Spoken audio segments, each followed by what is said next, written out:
Strive has been out for a year, so I actually want to step back and look at the differences between Strive and Xrd. In my opinion, there's like 4 really big things I think to talk about. The first one would definitely, unquestionably be slowdowns. Strive and Xrd have slowdowns where XX has none.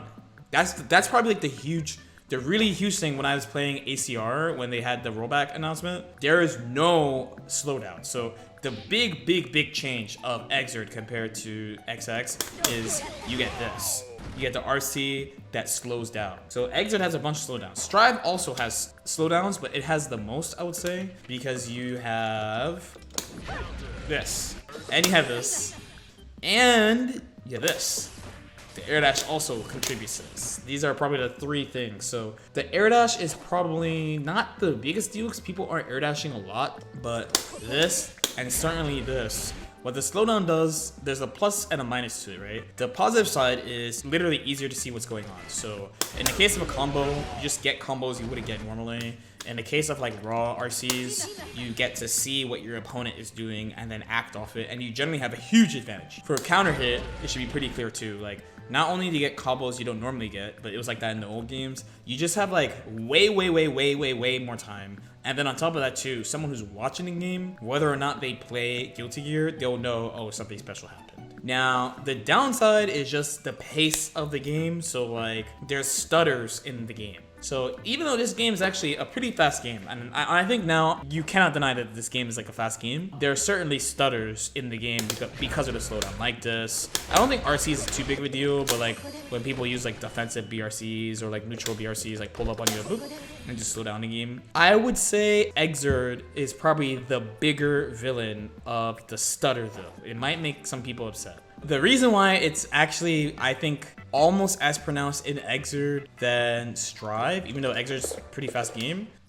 this slowdown applies full screen. So, and because it costs less resource in full screen, here you have more opportunities to do it. There's danger time also, but honestly, danger time's kind of random, so I don't want to include it. So, Strive has the most, Xrd in the middle, XX, good job ACR, by the way, no slowdowns. Next, the number 2 one is going to be combos. So we still hear about this quite a bit too. Strive has very different combos. So the main thing is, it's just how the game goes from ground to air hits in general.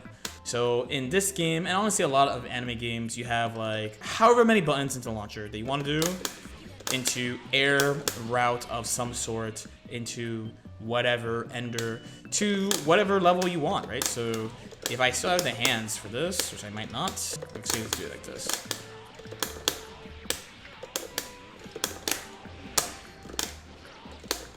Okay, simple. I know she could do way more than that, obviously. Just a simple example of button launcher. Okay, I felt like pushing, so I do like a re-jump, and I push a little bit more. I get a knockdown because I use resource. Boom.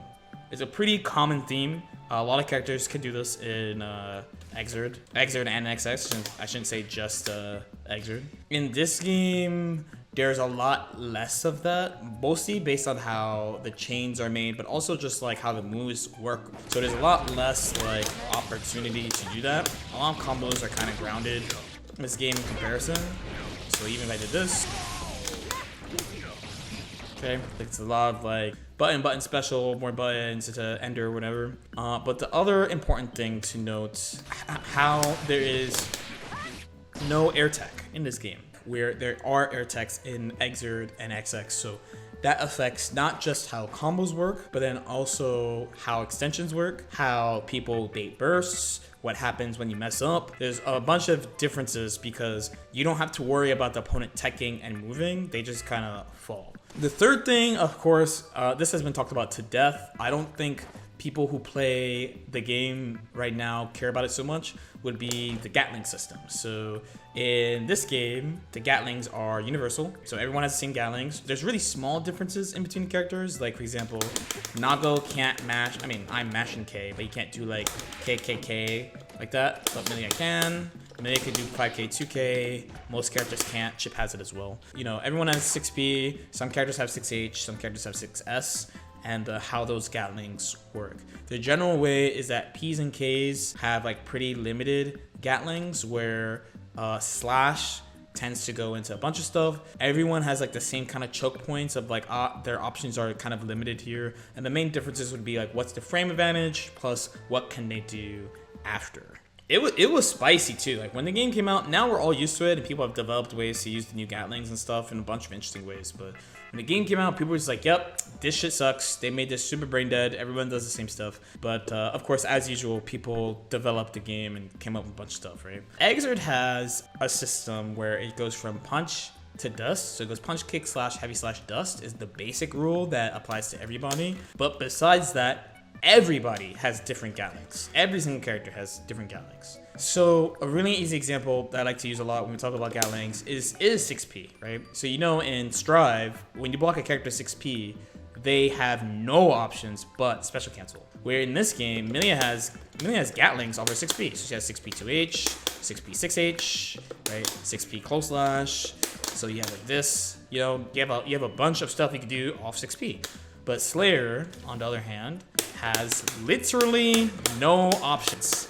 Not even special, nothing. Just after 6P, you're done. So a big challenge for new people in Xrd is learning the different Gtlings that the different characters have and learning what options can come, learning when characters' options are limited or not limited. In Strive, the main issue generally comes from everyone has the same-ish Gtlings, but it's like, what are people going to do with the tool set in general? Because not everyone does the same stuff off each button, obviously, right? And the last one is, and this is maybe the most important one besides like slowdown, I think, is meter.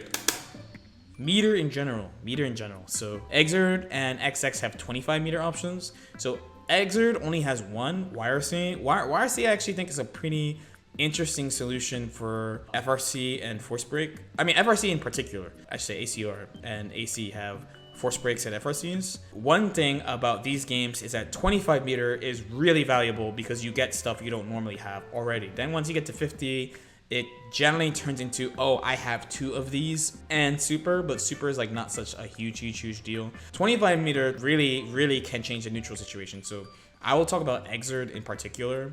So for example, Millia, she has S-Disc YRC, which is basically a disjointed instant shield that is super plus that leads into a combo. Very strong tool, especially if you use it well against characters who have like better buttons than her. This means that not only do I have a way to protect myself from good buttons from the air using pin from here, so like, oh snap, I'm scared of Slayer, boom.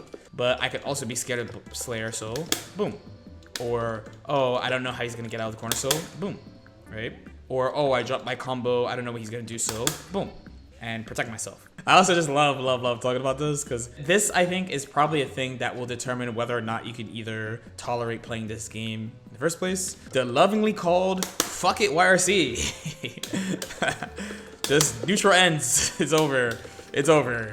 Yes, my neutral is sick. This for 25 meter, you have your own assist. You got your own little Goku, your own little Kamehameha on the screen that you can just chase and pull up. And if the enemy jumps, who gives a fuck? Unless they're good at moving in the air, you can just chase them. But some characters are really struggle against this. So once a character has 25 meter in this game, neutral can change a lot. The case for ACR will be now you might have to deal with a super juiced version of a move where either it takes a lot of space or protects something, or the thing is plus, or they get a combo off it. There's all sorts of things that a strong neutral force break can do.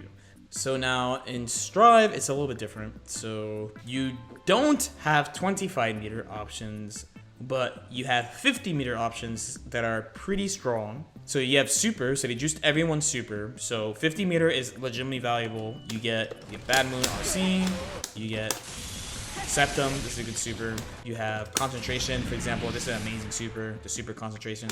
But there's another thing that you get when you break the wall, and this is original to this game, and how strong this is depends on your character, but positive bonus. So they've never had this before. So let's say I don't know, I break the wall with HC, right? So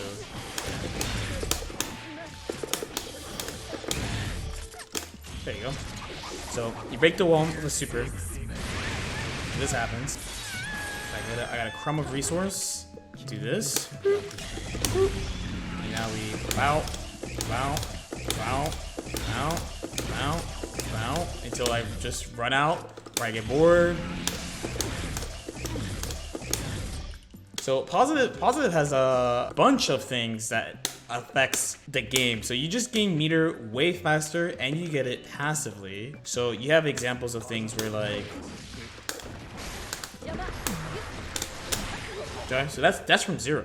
So you gain meter incredibly fast. In Guilty Gear, meter has always been one of the most important things because you have access to incredibly strong tools. It's usually the meter options that really push a character to the top. Some type of 25 meter option in this game, it's really how you use positive more than anything else is like a really big factor of how strong a character is. Those are the 4 things I basically think are the main differences between the core games, right? XX, Xrd, and Strive. In the end, the same things are important, but I feel like they go about each thing a different way. So like Strive having the most slowdowns, Strive having new ways of doing combos, Strive having new ways of using Gtlings, and then the new approach to meter. So like basically Strive in every aspect besides like slowdown really, it's a new game. Where I feel like Xrd is kind of like a half and half where like it has like new stuff because like the combos and the Gtlings and the meter